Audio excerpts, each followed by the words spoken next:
Victorioso Emanuel Emancipador.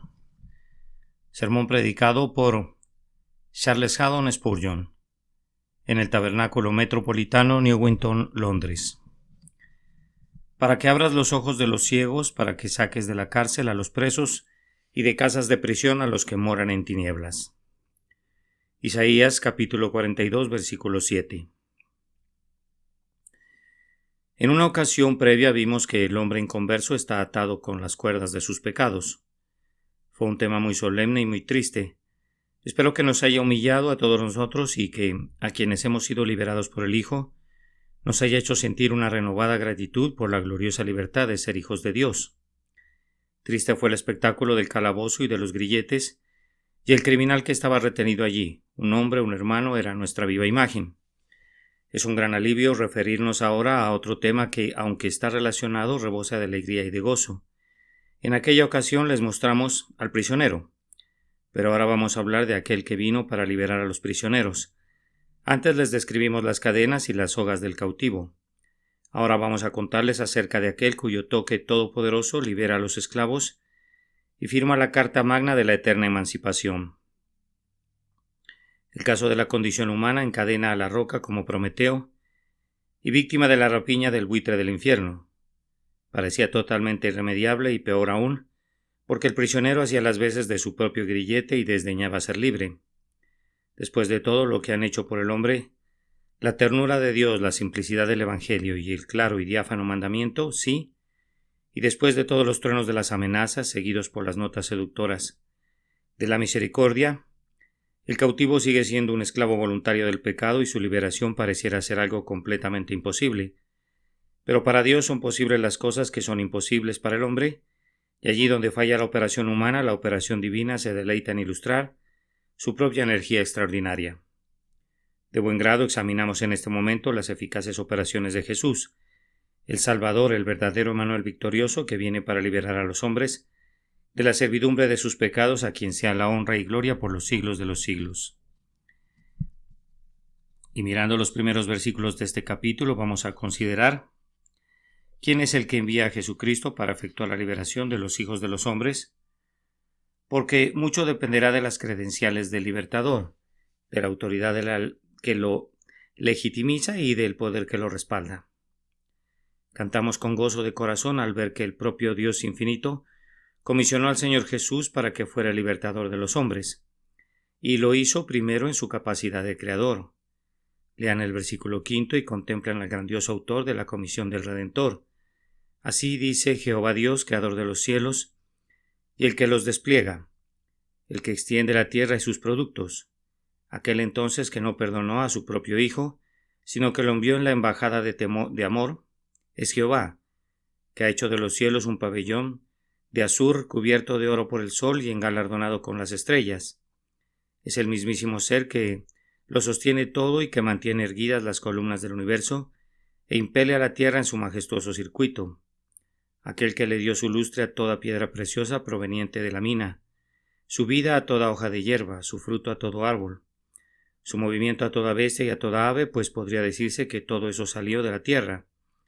Él es quien envió al Dios encarnado para abrir delante de él las puertas de dos batientes y desmenuzar los cerrojos de hierro para que los esclavos de Satanás pudieran escapar de la esclavitud de sus pecados.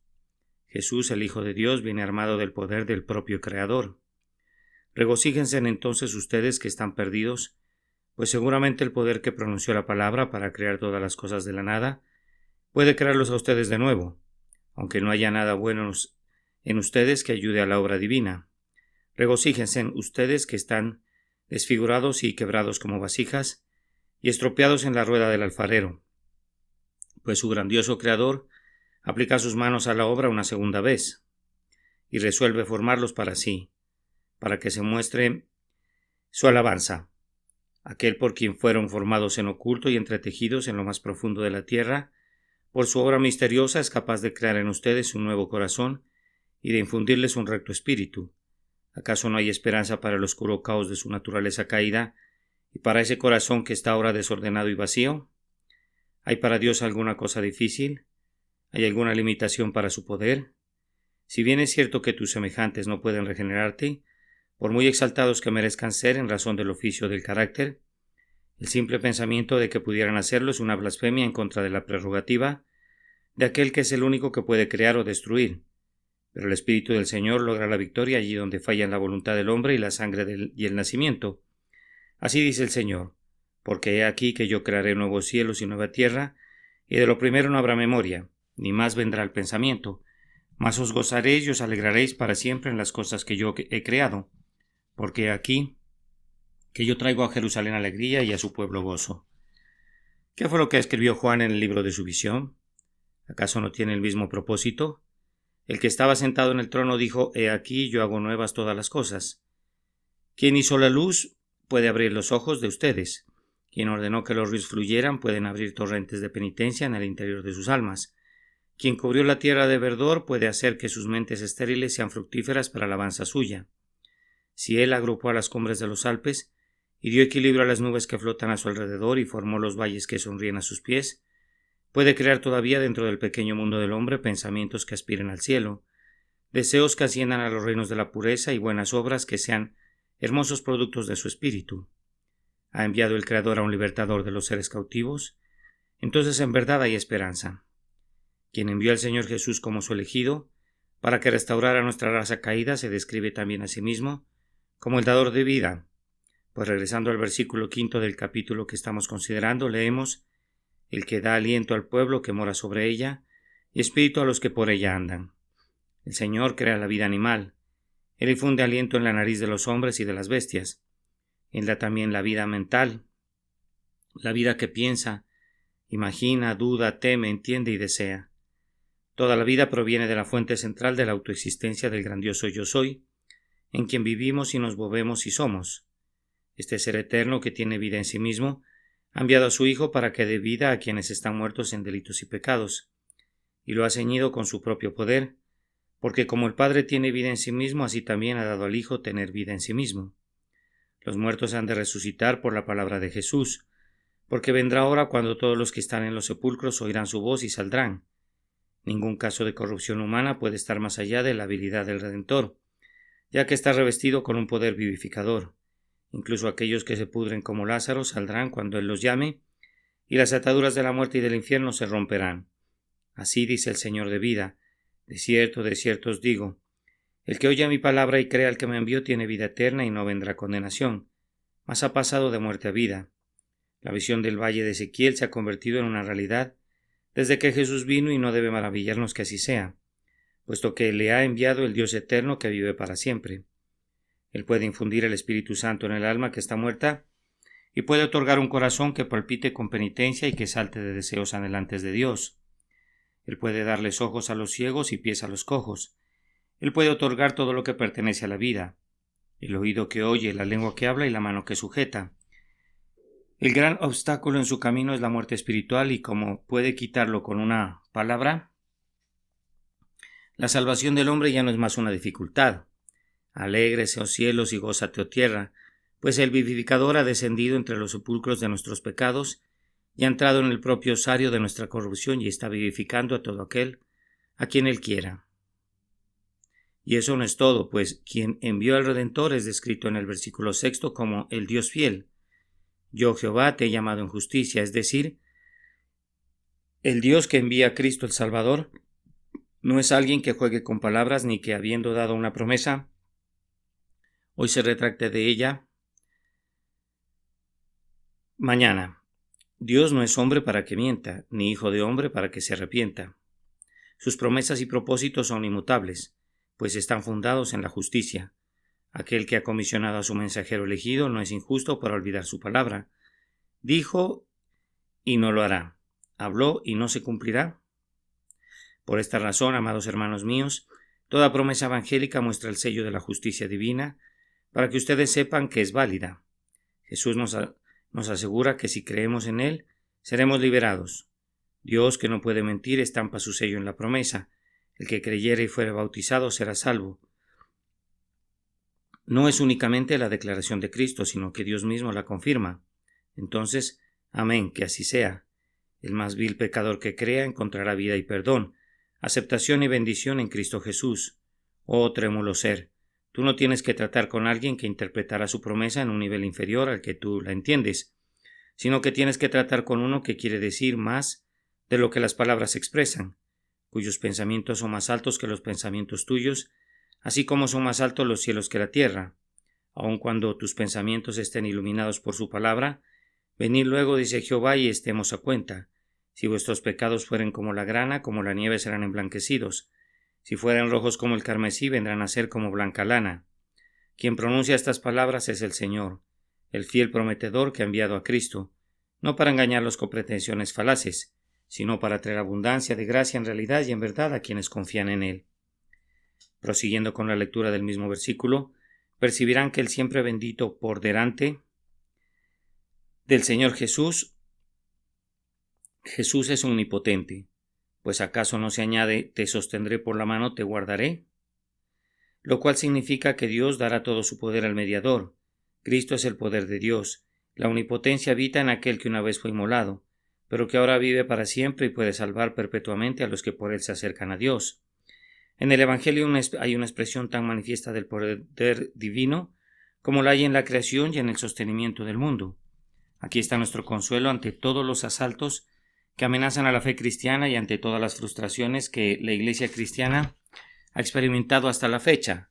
Emmanuel, Dios con nosotros, es todavía nuestra fortaleza. Estamos persuadidos de que la victoria final de la cruz es absolutamente cierta, pues se manifestará la gloria de Jehová, y toda carne juntamente la verá, porque la boca de Jehová ha hablado. La creación fue una obra de la omnipotencia y, sin embargo, no toda ella fue realizada de inmediato. El Señor habría podido moldear este globo habitable en un segundo de tiempo, si así lo hubiera deseado, y habría podido amueblar todos sus aposentos con una sola palabra de su boca. En lugar de eso, tenemos motivos para creer que se demoró un tiempo en su primera formación. En el principio, cuando creó los cielos y la tierra, y lo arregló y lo desarregló muchas veces antes de llegar a su constitución final, en los primeros 6 días de tiempo en que lo moldeó para que fuera una habitación idónea para el hombre. Incluso entonces, cuando llegó a la obra final, no fue en un día que edificó el caos para convertirlo en un hermoso hogar para la humanidad. No fue al principio que el firmamento dividió las aguas o que la tierra seca apareció sobre los mares. No fue sino hasta el tercer día que la tierra produjo hierba y la hierba produjo semilla, y el sol y la luna dividieron el imperio del día y de la noche, solo hasta que hubo amanecido el cuarto día. Por otro lado, las aves que vuelan en el firmamento abierto del cielo y las criaturas vivientes que se mueven en las aguas conocieron un nacimiento todavía posterior. Todo fue gradual. El Hacedor avanzó paso a paso y, sin embargo, nunca hubo algo menos que la omnipotencia en cada paso de su progreso. Entonces, hermanos míos, el Señor pudo haber convertido muy fácilmente al mundo entero a Cristo en el día de Pentecostés, pero sus decretos no tenían establecido eso. Se dio un avance en los tiempos apostólicos y la luz brilló en las tinieblas. Más adelante, la gran división entre lo celestial y lo terrenal se volvió marcada y clara, y la Iglesia se levantó como la tierra seca sobre los mares del pecado. Mientras que las plantas sembradas por la diestra del Señor produjeron su semilla y su fruto. Incluso ahora las lumbreras designadas alegran el cielo y el tiempo se apresura cuando el Señor bendecirá más evidentemente a sus seres vivientes y dirá: fructificad y multiplicaos y llenad la tierra. Pero todo es realizado gradualmente, según Él lo ha establecido. Nuestra impaciencia completa tu obra, y que tus ojos contemplen al segundo Adán en un mundo restaurado, en un segundo Edén. Pero Él se demora un poco y espera mientras sus grandes tardes y mañanas prefijadas llenan de un glorioso trabajo su semana. Él se deleita en la más noble labor de sus manos, y no es como el asalariado que desea ardientemente la sombra para poner fin a su onerosa tarea. Él se demora amorosamente y su mucha paciencia es salvación. Los decretos del Señor no se dilatan tanto. Considerando que en el cálculo divino y de acuerdo a la propia estimación del Señor, el fin vendrá pronto, aunque para los insolentes que se atreven a decir dónde está la promesa de su advenimiento, pareciera tardarse mucho. Cuán bendito será el gran final de la obra redentora. Entonces las estrellas matutinas cantarán al unísono y todos los hijos de Dios darán voces de gozo. El séptimo día de la redención eclipsará el día de reposo de la naturaleza. así como los nuevos cielos y la nueva tierra opacarán a los primeros. Un río más puro que Hiddekel regará al nuevo Edén. El árbol de vida que produce un fruto más rico crecerá en el centro del huerto, y entonces Jehová lo hizo. Gritad con júbilo, profundidades de la tierra, prorrumpid montes en alabanza, bosque y todo árbol que en él está, porque Jehová redimió a Jacob y en Israel será glorificado. Al leer la promesa, te sostendré por la mano, te guardaré. Vemos la certeza de que el Salvador, ceñido con toda suficiencia de la fortaleza divina, consumará la obra de la salvación humana. Tenga buen ánimo, oh hijos de Dios, y consuélese con la creencia de que verá linaje, vivirá por largos días y la voluntad de Jehová será en su mano prosperada. Su iglesia no tiene ninguna razón para temer, antes bien tiene toda una base de confianza en cuanto a su futuro. Regocíjate y canta, oh morada de Sión, porque grande es en medio de ti el Santo de Israel. No temas aunque muchos temibles enemigos avancen contra tus muros. El brazo de Jehová los derribará para tu liberación. Oh, tómale su regia palabra, esa palabra que no puede mentir. El Señor de Israel es tu escudo y tu espada, soberanía todopoderosa. Yo sé que me dirás, la mayoría de los hombres dice que el mundo llegará a su fin en unos cuantos años. ¿Acaso no está escrito que el esposo viene pronto? Sí, pero recuerda que hace 1800 años estaba escrito que él vendría pronto. Ya ha habido profetas en todas las épocas que han concluido de esto, que el fin estaba cercano. Mientras que muchos creyentes han sido como los tesalonicenses a quienes Pablo escribió.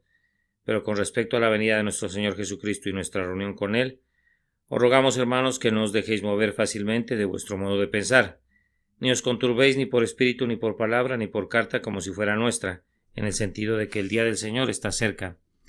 Hemos sido instruidos por ciertos pretendidos expositores para esperar el tiempo del fin durante los últimos 7 años, y sin embargo es posible que no llegue en los próximos 70.000 años. Tal vez la historia humana como está escrita no sea sino la primera estrofa de un asombroso poema que será desarrollado página por página a lo largo de muchas edades por venir, y podría ser posible que más extasiadas expresiones de la misericordia y la gracia divina en la conversión de los hombres hayan de ser leídas todavía por los ángeles y los espíritus glorificados. Si así fuera, todavía sería cierto que viene pronto, pues ¿qué es el tiempo comparado con la eternidad? Incluso si el tiempo cubierto por la historia del mundo no fuera un breve lapso de 6.000 años, sino de 60.000 veces 6.000 años, con todo no sería sino como una gota en una cubierta comparada con los años de la diestra del Altísimo, con el tiempo de venida del anciano de días. Continúen combatiendo, hermanos míos, y no se turben con rumores de los tiempos o las sazones, antes bien, crean esto, que Dios está en Cristo Jesús, reconciliando consigo al mundo, y todos los confines de la tierra verán la salvación del Dios nuestro. Esperen cotidianamente la venida del Señor, pero con todo esfuércense por hacer avanzar. Su imperio, pues, dominará de mar a mar y desde el río hasta los confines de la tierra. El Señor no ha retirado su mano de su escogido, en quien su alma tiene contentamiento. Él sujetará naciones delante de él y desatará lomos de reyes para abrir puertas delante de él. Con un libertador confirmado tan gloriosamente no hay espacio para temer el fracaso. Nuestra esperanza y nuestra fe descansan gozosamente en él, a quien el Eterno da su omnipotencia, con la cual sujetará a sí mismo todas las cosas. Ahora, con la ayuda del Señor, vamos a adelantar un poco más, habiendo contemplado al glorioso ser que envió a Jesús para la obra de la emancipación del hombre. Hemos de considerar en segundo lugar al enviado mismo. Lo tenemos descrito en el primer versículo de este capítulo, y las primeras palabras de la descripción que vamos a seleccionar nos informan que Jesús es el escogido. Mi escogido en quien mi alma tiene contentamiento. Dios se ha agradado en apartar a su bien amado Hijo para que sea el Salvador de los pecadores, y en todos los sentidos Él es el más apto. Como hombre, Él es supremamente apropiado para la obra. Ningún otro ser nacido de mujer era idóneo para la empresa. Nacido de una manera peculiar, sin mancha ni defecto, solo Él en la raza humana poseía la naturaleza santa que era necesaria para hacerlo el mensajero del amor de Dios. Acabo de intentar mostrarles que Dios ciñó a nuestro Señor con su omnipotencia, y esto debería conducir a cada pecador a sentir que Cristo puede salvarle. Pues ¿hay algo que no puede hacer la omnipotencia? No podemos hablar de imposibilidades o ni siquiera de dificultades. Cuando tenemos a la omnipotencia ante nosotros, ningún pecador es difícil de salvar, ni hay ataduras que sean difíciles de quitar cuando Dios el Todopoderoso llega para salvar. Ahora miren el otro lado del cuadro y recuerden que Cristo Jesús era la única persona idónea en la que el Padre podía poner la plenitud de su poder salvador. En su compleja persona Él es idóneo, en todos los sentidos, para fungir como mediador entre Dios y el hombre, quien puso la ayuda sobre uno que es poderoso, enaltecido y escogido entre el pueblo. Fue guiado por la sabiduría infalible en su elección. Nadie más era tan apto como Él. De hecho, no había nadie más, porque nadie puede poner otro fundamento que el que está puesto. Nadie puede abrir otra puerta de esperanza que la puerta que Dios ha abierto en la persona de Cristo. Oh pecador, yo te suplico que aceptes lo que Dios sabiamente ha elegido. Haz que la elección de Dios sea tu elección voluntaria. En esta hora, constreñido por la gracia de Dios, di: si Dios ha elegido al Señor Jesús como la propiciación por el pecado, mi corazón lo acepta a Él como la expiación por mi pecado, sintiendo que solo Él puede salvarme. Si eliges así al elegido del Señor, encontrarás que Él es precioso. Pero en el primer versículo también se nos informa que el Señor Jesús es ungido para esta obra. Igual que fue escogido para la misma, he puesto sobre él mi espíritu. Ahora el Espíritu Santo es el más grande de todos los actores en el mundo de la mente. Él es quien puede iluminar, persuadir y controlar a los espíritus de los hombres. Él hace lo que quiere con la mente. De la misma manera que en la primera creación, el Señor obró con la materia como quiso. Ahora, si Jesucristo tiene la plenitud del Espíritu Santo, reposando en Él, no es posible suponer que algún pecador esté tan desesperadamente esclavizado como para que Él no pueda liberarlo. Estamos a punto de hablar acerca de ojos ciegos que han de ser abiertos, pero en la luz del Espíritu Santo, ¿qué ojos necesitan permanecer siendo ciegos? Hablaremos de cautivos que serán liberados, pero con el libre Espíritu de Dios para liberarla. ¿Qué alma necesita estar atada? Hombres valerosos han enseñado doctrinas que han emancipado de la esclavitud de la superstición a las mentes de sus semejantes, pero las enseñanzas del Espíritu Santo liberan a las mentes de la servidumbre de todo tipo y liberan a los hombres delante del Dios viviente. Trémulo pecador, acepta a Cristo como tu Salvador. Dios lo designa y Dios lo unge. ¿No bastan estas dos razones para hacerlo aceptable para tu alma? Además, se describe al Redentor diciendo que es manso y humilde de corazón, lo cual debería recomendarlo mucho ante todo espíritu humilde y contrito. No quebrará la caña cascada ni apagará el pábilo que humeare. Necesitamos un Salvador que pueda conmoverse con el sentimiento de nuestras debilidades, y Jesús lo es. Las almas conscientes de pecado son muy sensibles y están agitadas por muchos temores. Curar una conciencia herida no es el trabajo de un necio, sino la labor apropiada para el médico más experimentado. Vean entonces cuán idóneo es Cristo. No ha dicho nunca todavía una palabra áspera a una alma que deseaba encontrar misericordia de sus manos. En los registros de su vida siempre lo podrán ver probando algún espíritu ansioso, pero nunca lo verán repeliéndolo. Cuando la fe débil solo podía tocarle el borde de su manto, con todo fluyó de él el poder. Cuando el leproso le dijo: Señor, si quieres puedes limpiarme, se trataba de una fe pobre, pero esa fe lo salvó. Aunque no puedas creer todavía como quisieras, di no obstante: creo, ayuda a mi credulidad, y él no te rechazará. Mira el pábilo que humea, que no produce ninguna luz, y más bien genera mucho humo ofensivo. Sin embargo, tal vez un fuego vivo permanezca allí, y por tanto el tierno Salvador no lo apagará, sino que lo avivará hasta convertirlo en llama. ¿Y cómo desfigura la música de las flautas esa caña cascada? Sácala y quiébrala. Eso harían los hombres, mas no el amigo del pecador. Él la hace perfecta de nuevo y difunde con ella la música de su amor. Oh tú que en tu propia estimación eres completamente indigno, que solo eres apropiado para ser desechado, que eres incompetente para vivir e incompetente para morir. Jesucristo, el manso, te dará la misericordia si tú lo buscas, y al dártela no te reprochará. Oh hijo errante, Jesús te presentará al Padre, quien te besará con besos de su amor, y te despojará de los andrajos del pecado y te vestirá con las gloriosas vestiduras de justicia. Solo acude a Él, pues es alguien que no puede rechazarte. ¿Cómo puedo acudir?, preguntará alguien. Una oración te llevará, un deseo ansioso será como un carruaje para ti. Una confianza en Él te habrá llevado y Cristo es tuyo. Si lo aceptas ahora, si tu alma está realmente dispuesta a tener a Cristo, Cristo te ha dado esa disposición y ya ha comenzado a liberarte. Que estos pensamientos concernientes al grandioso emancipador te animen a poner tu confianza en Él. Un punto más en este mismo sentido. El Cristo ha venido para salvar a los hijos de los hombres, es perseverante hasta el límite, no se cansará ni desmayará hasta que establezca en la tierra justicia y las costas esperarán su ley. Los hombres son renuentes a ser salvados, no desean salir de sus calabozos, pero Jesucristo no cesará de enseñar, no cesará de buscar y no cesará de salvar hasta que todos sus elegidos sean redimidos de la ruina de la caída y una multitud que no se puede contar circuncide el trono del Padre. Alma, yo te digo que si Cristo quiere salvarte, te salvará, rastreará tus pisadas sin importar cuánto te descarríes. Si te escaparas una y otra vez que de las flechas de la convicción y te hundieras una y otra vez en el pecado, con todo él te buscará y te encontrará. Oh, no te demores, antes bien cede a su poder. Yo oro pidiendo que él extienda su brazo soberano en este momento y te rescate de ti mismo. Si tu corazón fuera tan duro como el diamante, o como la muela inferior del molino, él puede disolverlo con un contacto. Oh, que el martillo que pulveriza las rocas cayera sobre ti ahora. Él es poderoso para salvar, él puede demostrar su poderío en ti. Es tiempo de que expongamos el texto mismo y revisemos la obra misma.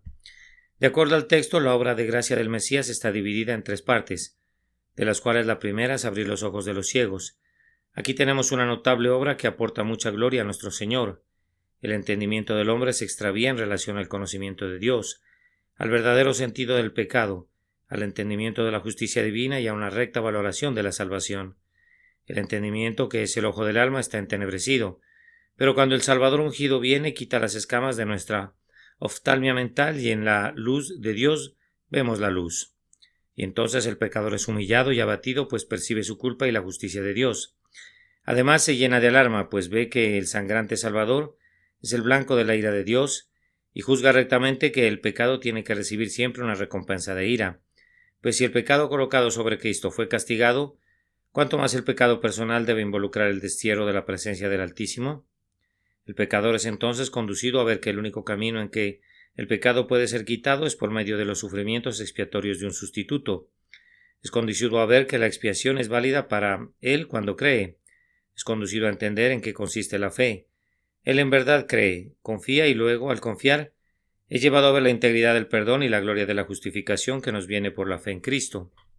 Podría pensarse que es algo fácil que los hombres vean, habiendo sido instruidos en la doctrina desde su niñez y habiéndola oído incesantemente desde el púlpito, pero créanme, por sencillo que eso parezca, nadie la recibe a menos que le sea dado del cielo.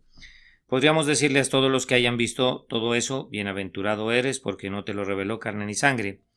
Muchos de nosotros oímos el Evangelio desde nuestra niñez, pero mientras el Espíritu Santo no nos explicó en qué consistía ser un pecador y en qué consistía creer en Jesús, no conocíamos ni siquiera los rudimentos del Evangelio. Nosotros mismos estábamos en tinieblas, aunque la luz brillara en torno nuestro, y no podía ser de otra manera, pues nuestros ojos no habían sido abiertos. Cuando Jesús vino, lo vimos todo, y entendimos el misterio. Nuestros ojos, que una vez estaban ciegos, nos vieron claramente perdidos, y vieron a Cristo sufriendo en nuestro lugar. Creímos en Él, nuestros pecados desaparecieron y fuimos aceptados en el amado. Mi querido amigo, si buscas reposo, pido al Señor que abra tus ojos para que veas las cosas sencillas del Evangelio. Un roce de su dedo te hará sabio para salvación. No hay necesidad de que estudies los 21 volúmenes en el folio de Alberto Magno, y ni siquiera los 52 volúmenes de Juan Calvino, pues todo el secreto del Evangelio radica en estas pocas palabras: cree y vivirás. Sin embargo, tú no puedes abrir el ataúd a menos que el Señor te proporcione la llave secreta. Se necesitan unos ojos abiertos para poder ver incluso a través de una ventana de cristal. Así el claro testimonio del Evangelio es oscuro para los ojos ciegos. La siguiente obra del Mesías, de acuerdo al texto, es sacar de la cárcel a los presos. Esto, pienso, se relaciona con la servidumbre bajo la cual está el hombre por sus pecados. Los hábitos de pecado, cual redes de hierro, rodean al pecador sin que pueda escapar de sus mallas. El hombre peca y se imagina que no puede evitar pecar. Cuán a menudo nos dicen los impíos que no pueden renunciar al mundo, que no pueden redimir sus pecados con justicia y que no pueden creer en Jesús. Den a conocer a todos los hombres que el Salvador ha venido con el propósito de romper todo lazo de pecado del cautivo y de liberarlo de toda cadena del mal. He conocido a ciertos seres humanos que luchan contra el hábito de la blasfemia, otros luchan contra pasiones lascivas, y muchos más contra un espíritu altivo o un temperamento irascible. Y aunque han luchado virilmente utilizando su propia fuerza, aunque sin éxito, se han visto llenos de amarga desazón porque ellos mismos se traicionaron. Cuando un hombre cree en Jesús, su resolución debe volverse un hombre libre si cumple en gran medida de inmediato. Algunos pecados mueren en el instante en que creemos en Jesús y ya no nos turban más, mas otros se aferran a nosotros y mueren gradualmente, aunque son vencidos al punto de que no volverán a enseñorearse de nosotros nunca más. Oh luchador, que batallas por alcanzar la libertad mental, moral y espiritual si quieres ser libre. Tu única libertad posible está en Cristo. Si quieres deshacerte de los malos hábitos o de cualquier otra servidumbre mental, no te voy a prescribir ningún remedio excepto este, que te entregues a Cristo el libertador. Las puertas de bronce ante Él se rompen, los grillos de hierro ceden. Ámale y odiarás el pecado, confía en Él y ya no confiarás más en ti mismo. Sométete a la influencia de Dios encarnado y Él aplastará la cabeza del dragón en tu interior y derribará a Satanás bajo tus pies. Ninguna otra cosa puede hacerlo. Cristo ha de recibir la gloria por tu conquista del ego. Él puede liberarte del yugo férreo del pecado. Él no ha fallado jamás y nunca fallará. Yo sinceramente le ruego a todo aquel que desee romper con el pecado, y debemos deshacernos del pecado o hemos de perecer por su causa, que intente este remedio divino y compruebe que le da una santa libertad. Pregúntenles a las miles de personas que ya han creído en Jesús y su testimonio confirmará mi doctrina. La fe en el Señor Jesús es el fin de la servidumbre y la alborada de la libertad. La última parte de esta obra divina es sacar de casas de prisión a los que moran en tinieblas. Esto lo vamos a aplicar para quienes están verdaderamente emancipados, pero que, con todo, en razón del desánimo, permanecen en el oscuro calabozo. En nuestros deberes pastorales tenemos que consolar constantemente a personas que están libres de sus pecados, habiendo obtenido el poder sobre ellos por la gracia divina, pero que, con todo, están sumidas en la tristeza. La puerta está abierta, los barrotes han sido rotos, pero con extraña obstinación por el desánimo. Permanecen en la celda del miedo en la que no tienen necesidad de continuar ni por un instante. No pueden creer que estas cosas buenas sean verdaderas para ellos.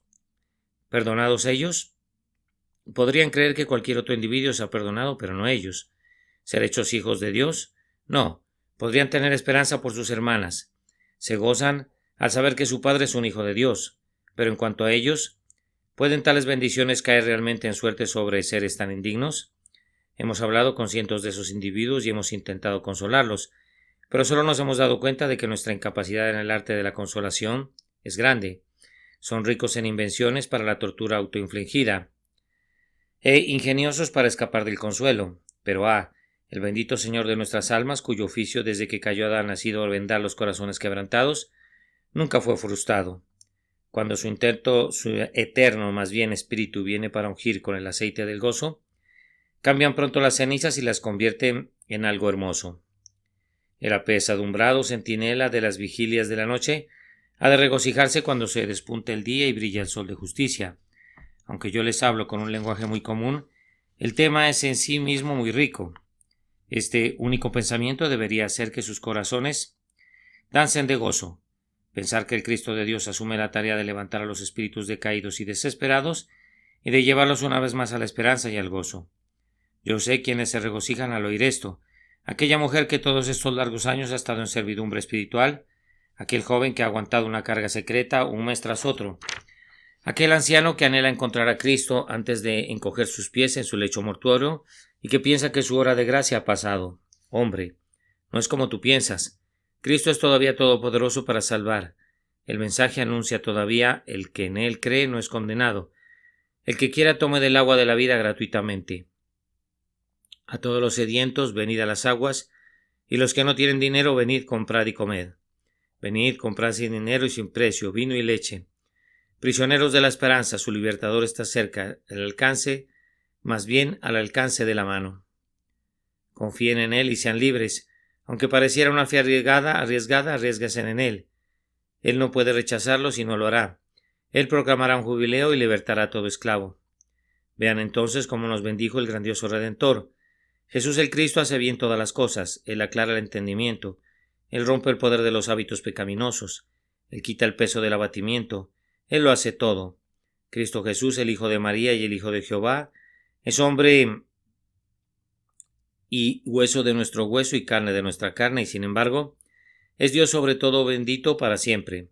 aquel que murió en el Calvario, cuya sangre preciosa es la panacea para todos los males humanos, es el libertador de nuestra raza caída y solo Él. ¿Cuál es el designio de Dios en todo esto? Esta pregunta tiene su respuesta en el versículo que está a continuación de nuestro texto. Yo, Jehová, este es mi nombre, y a otro no daré mi gloria. El gran propósito de Dios en Cristo era la manifestación de sus propios atributos gloriosos. Es una sencilla verdad, aunque es grande en consuelo, pues si el pecador que ha sido un atroz ofensor en contra de las leyes humanas y divinas que se concibiera como un sujeto impropio para la gracia de Dios, yo lo tomaría de la mano, y para que la desesperación no lo condujera a pecar más todavía, pondría esta verdad claramente delante de él. ¿Dónde es más glorificada la misericordia? ¿Acaso no lo es al pasar por alto las más graves ofensas? Tú has cometido graves ofensas, entonces hay espacio para ti, o más bien en ti, para que la misericordia sea manifestada grandemente. ¿Dónde es más glorificada la gracia? ¿Acaso no lo es en la conquista de las más violentas pasiones? Tú la experimentas, por tanto la gracia puede ser glorificada en ti. Vamos, pecador de dura cerviz, en vez de ser un sujeto indigno de la gracia, me aventuraré a decir que tú eres uno de los sujetos más apropiados en todos los sentidos. Hay espacio suficiente en ti para que obre la gracia. Hay espacio en tu vacío para la plenitud de Dios. Hay en tu pecaminosidad un claro escenario para la sobreabundante gracia de Dios. Pero tú has sido un jefe en el ejército del diablo, sí. ¿Y cómo puede Dios asestar un golpe más notorio en contra de las huestes de las tinieblas que capturándote a ti? Pero tú me dices que eres un enorme pecador. ¿Cómo el Señor de amor podría alentar más a otros pecadores a venir que llamándote a ti? Pues se correría el rumor entre tus colegas pecadores. ¿Ya se enteraron que fulano de tal ha sido salvado? Yo sé que se mofarían, pero aún así, en lo secreto de sus corazones, reflexionarían al respecto y dirían: ¿cómo es eso? Y serían conducidos a inquirir en los caminos de la gracia de Dios. Hace poco tiempo, un hermano compartió en la iglesia algo de su historia y nos condujo a todos nosotros a regocijarnos en la gracia soberana. Él había practicado habitualmente toda clase de pecados y de iniquidades. Su profesión había sido durante algunos años la de un reconocido contrabandista, y en ese curso de vida fue llevado a coludirse con la escoria de la sociedad. También tenía experiencia en el arte pugilístico, y eso todos lo sabemos es todo lo contrario de tener una tendencia a la elevación. Pero él vino al tabernáculo y aquí Jesús se encontró con él, y el hermano se regocija ahora enseñando a otros el evangelio que una vez rechazó. Pero, ¿qué piensan ustedes que ha acostumbrado a hacer estos 3 años? Algunos de nuestros hermanos predican en las calles y él los acompaña, y después de que han comentado acerca de lo que puede hacer la gracia de Dios, nuestro amigo se levanta y dice, humilde pero valerosamente: yo soy un testigo viviente de lo que puede hacer la gracia. Puedo declararles lo que el amor de Dios ha hecho por mí. Si el sermón que precede a su breve comentario no interesó a la gente, con toda seguridad se verán impactados con un testimonio personal, pues en algunas localidades mucha gente de la calle lo conoce y al mirarlo dicen: vamos, ese viejo, o más bien, ese es el viejo amigo fulano de tal, y el testimonio que da obra poderosamente entre sus viejos amigos y conocidos. Entonces, si hablo ahora con alguien que haya sido un gran ofensor, o un borracho o cualquier otra cosa, te digo que si mi Señor te libera y te alista en su ejército, habrán voces que brotarán de las huestes de Israel, que harán que resuene el cielo, mientras que los filisteos temblarán, pues su Goliat será eliminado y de su cuerpo muerto surgirá un nuevo Adalid para luchar por el Señor de los ejércitos. Si el Señor salvara a los hombres por sus méritos, no habría ninguna esperanza para los grandes pecadores ni la habría para nadie. Pero si no salva para su propia gloria, para enaltecer su gracia y su misericordia entre los hijos de los hombres, entonces nadie debe desesperar. Yo predicaría el Evangelio hasta en las propias puertas del infierno y lo proclamaría entre las fauces de la muerte de Dios. Si Dios, para glorificar su gracia, libera a los cautivos, entonces ¿por qué el pecador más merecedor del infierno, cuyo corazón es como acero templado, no se vuelve un monumento del poder de Cristo para salvar? Yo recuerdo a uno que solía decir que si Dios tuviera misericordia de él, esa misericordia fluiría de manera ininterrumpida, y esta podría ser muy bien la resolución de todos nosotros. Que si la gracia nos salva, la tierra y el cielo han de oír continuamente nuestras alabanzas, tal como lo expresa uno de nuestros himnos. Entonces seré yo quien cante más fuerte entre la multitud, mientras retumban las resonantes mansiones del cielo con gritos acerca de la gracia soberana. Sí, cada uno de nosotros cantará más fuerte, cada uno con una deuda mayor, cada uno, por tanto, deseando ser quien se incline más bajo y quien más alabe de todo corazón a la gracia que nos ha liberado. El tiempo vuela ante nosotros, los días pasan presurosos, los años corren veloces. ¿Cuánto tiempo pasará antes de que Cristo gane sus corazones? ¿Cuánto tiempo irán acerca de Él, pero continuarán rechazando su gracia? ¿Cuánto tiempo ustedes inconversos acariciarán sus cadenas y besarán sus grilletes? Volveos de vuestros malos caminos. ¿Por qué moriréis, oh casa de Israel? Buscad a Jehová mientras puede ser hallado. Llamadle en tanto que está cercano. Deje el impío su camino y el hombre inicuo sus pensamientos, y vuélvasen a Jehová, el cual tendrá de él misericordia, y al Dios nuestro, el cual será amplio en perdonar. Amén. Victorioso Emmanuel Emancipador. Sermón predicado por Charles Haddon Spurgeon en el Tabernáculo Metropolitano, Newington, Londres. Para que abras los ojos de los ciegos, para que saques de la cárcel a los presos y de casas de prisión a los que moran en tinieblas. Isaías capítulo 42 y versículo 7.